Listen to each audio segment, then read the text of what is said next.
Hello crafty friends, this is Christina from Create a Smile and I am honored to be joining the 10,000 YouTube subscribers video hop by Sterckx. She's an amazing crafter and I'm so glad she asked me to join the hop.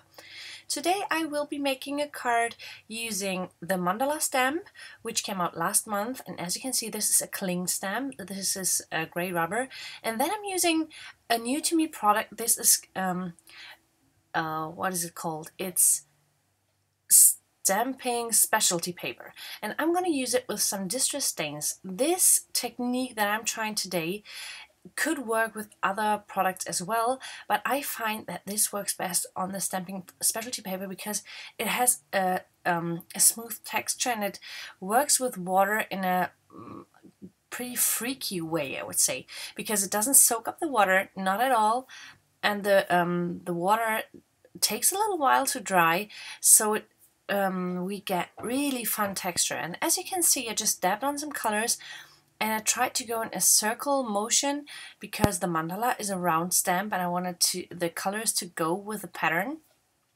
So I picked some colors that would blend really well, and then I added a little more ink just to get a little more depth and intense color and even more texture. And as you can see, it dries and it creates this funny texture, as it looks like the ink was sitting on top of the paper, which might actually be the case, but it's completely smooth.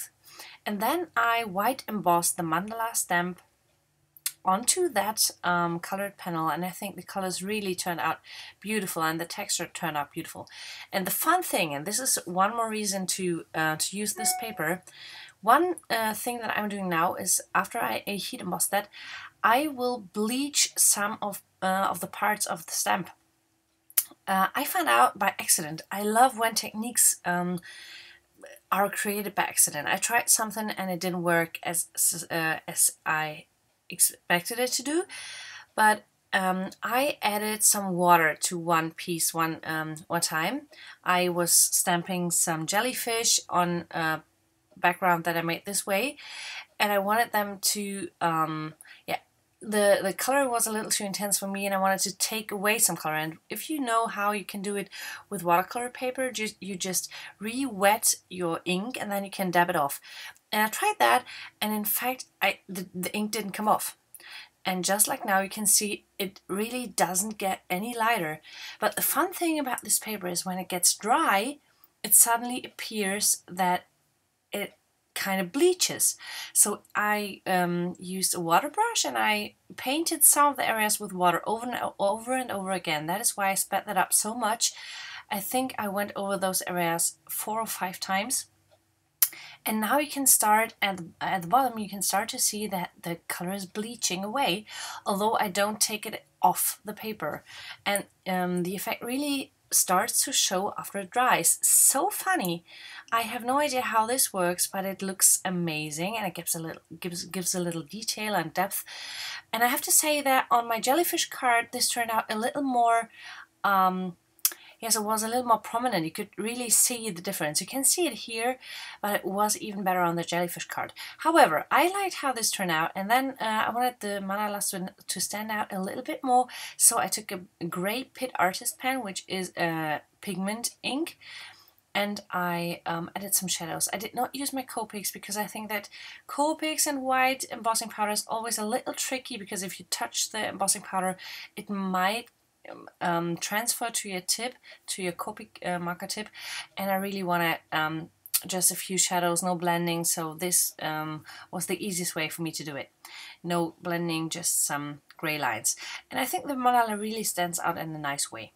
Then I took out our double stitched rectangle dies. These are made to go with the European card size, which is different from the American card size. I don't think there were German or European card size rectangles like that. Sorry, I'm totally confused right now. It's in the middle of the night and I'm sitting here making my voiceover. So then I took some Wow embossing powder. This is clear glitter powder, and I heat set that from the back because I didn't want my powder to fly all around my crafting area because it's glitter, and I am not a huge glitter fan. I didn't want the glitter to go everywhere. So I heat set that from the back and it turned out quite nice.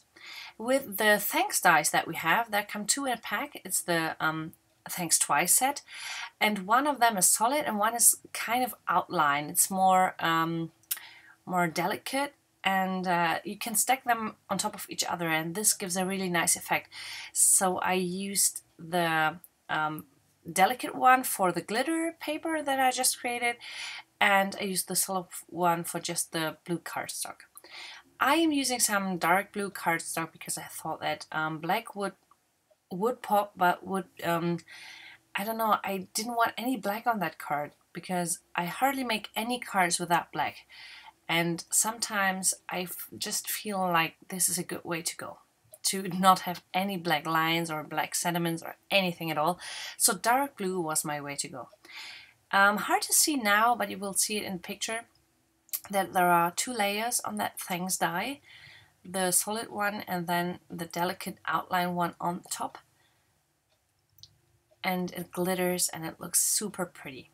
Then I also used dark blue cardstock to add a sentiment with the coordinating stamp set. So I wanted to make Thanks for being awesome. I have so many crafty friends who would deserve that card. I have to say that I should send out more cards for sure.